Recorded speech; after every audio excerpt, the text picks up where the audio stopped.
What is up, everyone? JD here. Hope you're all doing well today. Got a large hand carry weekly recap for you guys. What I'm going to be doing is basically going through the knives that I had in my pocket this previous week, why I'm carrying them, what I like about them, or what critiques or concerns I have about them. Let me go ahead and jump into it. On Monday, I went ahead and switched it up a little bit. I know normally on these videos I do a micarta Monday, but I thought, let's do a Manix Monday. So this one here is the DLT Trading exclusive Manix 2 lightweight coming at you in S110V. Really like this. I loved my original Manix. I regretted letting it go. What can I say? Needed funds for the channel and something had to be sacrificed. But when I saw this in the S110V, I was very curious. I had never actually had this steel before, and I knew Spyderco was going to have an awesome heat treat on here. And I figured, you know, I would like to kind of increase my summer carry, lightweight carry knife collections. And this one really with the blue, the dark blue, I think looks really good. Bi-directional pattern. I do love the ball cage lock. I think the Manix Large and Manix 2 are both seriously overlooked in Spyderco's lineup. These are very good, outstanding knives. I love the leaf shape. It does really good with the utility cuts, push cuts. The Manix has a dedicated forward finger choil, much like what you see on the Shaman. You get really good ergos and hand position for any type of power cuts you need to do to get through that cardboard or whatever it is that you might need to get through for the material that you're cutting into. And the lightweight really takes this knife to another level. It carries super light in pocket, goes in the athletic shorts very nicely, and I love this knife. I forgot how much I really enjoyed this knife until I got it back. Has a better thickness in blade stock and tip than what you find on your paramilitary knives, but not quite as robust as what you see on the Shaman. So this really is that in-between knife. If you kind of like the Shaman, but it's a little too big, but you want something a little bit more hardcore or hard use than your paramilitary knives, this is really what you want to look at. And it's truly ambidextrous, unlike the compression lock, which you have to get a CME if you're left-handed for the compression lock for it to function, in my opinion. This really feels good in either hand though, and man, this is just a great build. I kind of wish I would have picked up a lightweight in the original variant that I picked up, but my one complaint is that it is the pin. So this is not going to be very easy to maintenance. There's a lot of hacks out there that you can do to convert this so that you can get into it and open it. But really, I would like to see them do what they did on the Sage 5 lightweight and just really make it accessible so that people can maintenance the knife. I think it would be super popular in my opinion. But anyway, that was what was in the pocket on Monday. On Tuesday, I had to go into the office. So and on Wednesday, I had to go into the office. So it was a reduced carry. I lightened it up. They took the casual summer dress code away in the office, and now it's back to business. Being back in the khakis, I went back to my organizers. I wish I had my art company organizer on me at this moment. I really do like those, but I could show you how I had it set up. Tuesday, I took the WII Vision R, which is a SNCS design.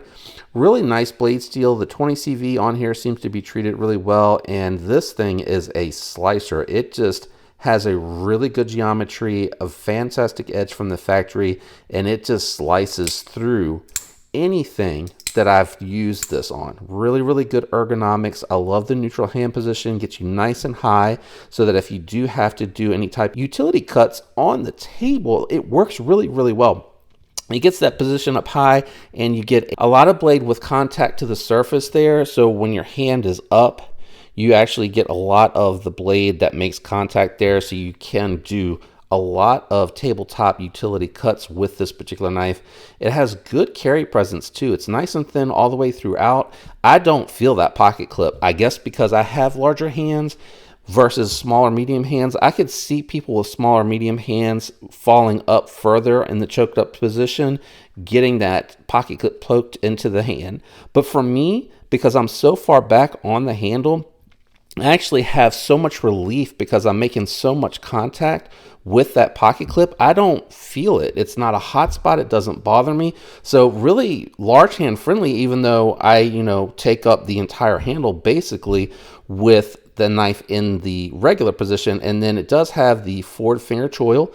It does allow you to choke up. I land just a little bit on top of this piece here. See if I can show you that when I'm choking up. So I'm kind of split between the two, but it really doesn't bother me, and it gets me up nice and tight to that blade. So if I'm power cutting through any cardboard or anything, really functions nicely as an EDC.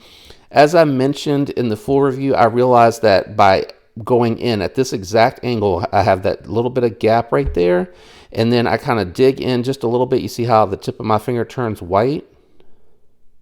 Just digging in just a little bit like that relieves a lot of pressure because I'm making more contact with that super lock bar. I guess it's the super lock bar. That really does help me a lot. It does relieve a lot of pressure. I still get a little bit of indentation, especially if my finger slips back off. But if I go in and grab at it, it actually feels more comfortable for it to be a little bit closer to the tip than it does in this on the soft part of the meat. So that's why I say, like, you want to see the little bit of gap, then you kind of want to dig into where it goes white, and then you can really get a whole lot of lock bar on the finger, as opposed to right here going into the softer part of the meat. It's more uncomfortable there than it is if you're actually kind of pushing into the scales and then coming down onto the lock bar. It's much more comfortable to actuate. This works better in the reverse flick than it does in the thumb flick. It does have enough sharpness to catch, but with the larger hands and not having a lot of access to that, I feel like I kind of have to scoop in like this, and then I can go straight out with it. And even then, detent feels a little weird. It definitely feels much better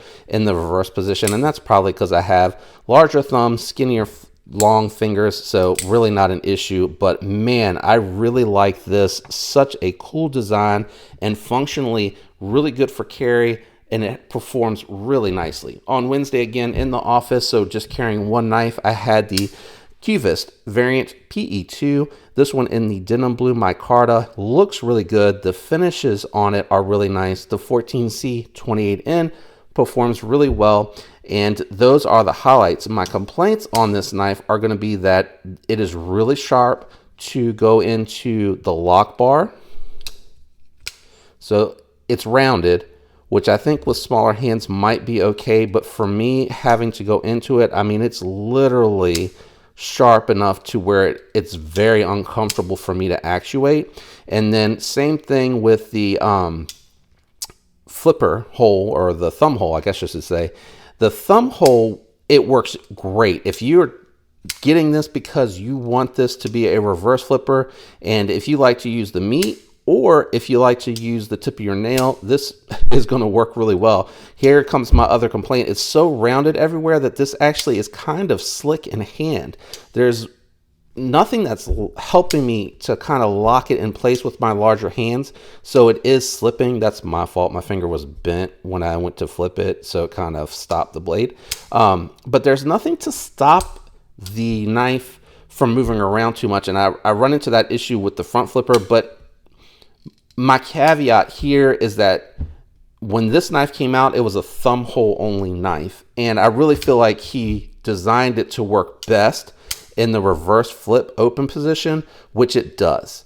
I feel like someone was like, hey, it looks like you could add a front flipper and it worked, and he added it, and it's a bonus means of deployment because it's not designed primarily to be a front flipper. So it works, but it is not the best front flipper that I've encountered. I would say the Sharp by Design Mini Tempest and the TW Price Dawn are what I would consider like the alpha of front flippers. Those are designed to work really well as a front flipper, and I'll bring the Dawn out here really quick to show you. You can see it's a unicorn, right? Much more pronounced. It is jimped really well, and it was designed to be a front flipper, you know, in addition to the fullers. The fullers I feel like are secondary on that knife. But when it comes to the thumb deployment, it feels very slick. I skim right off of it because it's just too rounded. It needs to be sharper here. I don't know that you have to do anything with the thickness, but I don't think you need to chamfer this down so much. I think you do want to leave a little bit of bite there, because I think it actually will feel better, and I think a little bit heavier of a detent would be nice, but only if you're willing to flatten this lock bar out. I think if you're willing to flatten this out, it'll actually work a little bit better, and I'm going to go into all of that a little bit more in the review. But overall, it's a good knife. It's a solid deal at $60. You're getting 14C28N that is done very well by QSP. You're getting very good build quality by QSP. All of the hardware looks really nice and finished well. Don't like the chromatic pocket clip. I wish it would have been stonewashed like the blade. I think that looks better, but I don't know if that adds too much to the cost.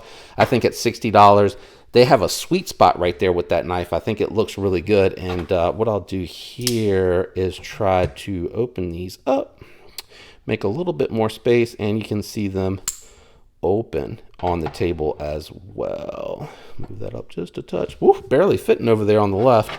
And then the Variant PE2. This will be coming to Knife Joy and I think Urban EDC Supply.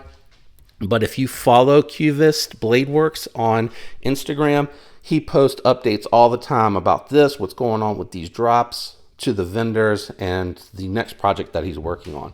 On Thursday, I was back home, able to dual carry. So I had my AD 20.5. Yes, I had the Shark's Foot carbon fiber one last week, but I was really anxious to carry this one because I only got to carry it once after I anodized it, and I really love the ano job and how it came out on this one here. I did it myself. What I did is I got the OG scales, original goat scales, and then I polished them. So they had a little bit of reflectivity, which makes the ano pop out, as opposed to just doing it with a matte finish or hoping that he had enough shine to it. Also did a polish here. What you see happening here is I did a fade so that it matched the anodized clip and how it came from LYNCH Northwest. The only thing I did here was I did go ahead and dip the tip a little bit to try to get it a little bit more blue, so it was like a blue blurple bronze color. And I did that here as well, so I have the blue blurple and the bronze. Only thing here I messed up a little bit on is I let it go a little too high, and it has like one tooth of green on it. Very challenging to do, but I think it came out fantastic. I think it's very vibrant, and I love the 80-20.5 with these textured titanium scales. It takes this knife and makes it feel much more premium. Now, I am spending around the same cost as the newly released 3V variants that come with the titanium jig patterns. I'm just a little bit under that before the pocket clip, and then the pocket clip puts me over. Not that the pocket clip's expensive, but what I'm saying is that you're getting a very similar build, but you can go to original goat and you have multiple patterns that you can choose from, or you can get the aluminum for a little bit less than the titanium. I do have the 3V variant. 3V kind of reminds me in performance of like a S30 or maybe an S35EN. It's just not corrosive resistant, so I really am enjoying the steel. The other knife that I had in pocket on Thursday, thank you Satu Dave. Dave over there is such a gentleman. He is letting me check out some of his coolest knives. I mean, he has a ton of them, but I can't be like, man, let me check out everything you own. But he did send the Grant grippers over. I have this one and the semi-custom one. And man, this is just such a cool knife. I do find that I favor the larger one a little bit more, but that again is just because I like the size in my larger hands. Fits really nicely. I do swallow it up backwards, but or backed onto the handle, but when I use the fuller, man, it's just right perfect in a sweet spot for me. I didn't notice it until a couple people pointed out, but apparently their Grant grippers also rub a little bit. What's happening from what they explained to me is like when you go to push for the thumb, that's where it's kind of catching, and it's hitting right here on that first cutout for the relief cut. And then again, I didn't even see this one. You guys have some eagle eyes right here. When you're reverse flicking, it's pushing in a little bit and kind of catching there when it deploys. So I immediately reached out to Dave. I was like, do you want me to stop so you can reach out to him? And he was like, hell no, no Save Queens users. Man, he's just like me when it comes to that. I use everything that I got, some more than others because I tend to favor carrying them, but everything gets used. The hollow ground on this is really nice. It just goes through that cardboard. I thought with the slightly thicker geometry it might slow it down, but no. And I see why they did the hollow grind, and it is just getting smoother and smoother. Lockup on it has remained solid the entire time that I've had it. it just feels like it continues to break in. Such a cool knife. This was the companion carry on Thursday. I'm doing that because I have a Friday companion carry. I'm going to stick underneath of there. Main carry. Fat Carbon Friday, I brought out the smock. I had missed carrying this one so much, and I had a lot of blue this week, and it wasn't intentional. I just kind of now pick up that morning what I want to carry, and I do like some blue, but man, I wanted something with a little pop of color, and I always forget how much I love a smock until I pick one up. It is a little bit more slender, but man, it has just really wonderful neutral ergonomics. You can put your hand anywhere that you want on this knife to do whatever type of work that you're working on. It has a fantastic hollow grind on it. Really nice edge. I do love the M4. This is the Blade HQ exclusive. It does have the diamond nitrate coating on it, which I like because you can see the grind lines, but it's such a great knife. The Fat Carbon on here from Carbodize on Instagram, he did the lanyard hold delete, speed hold delete for me. I just think it looks better because it also shows more of that jungle wear Fat Carbon on there, which really does glisten off the light. And LYNCH Northwest, man, they have some great pocket clips. I really do like them a lot. That was the main carry for Friday today. Lord have mercy.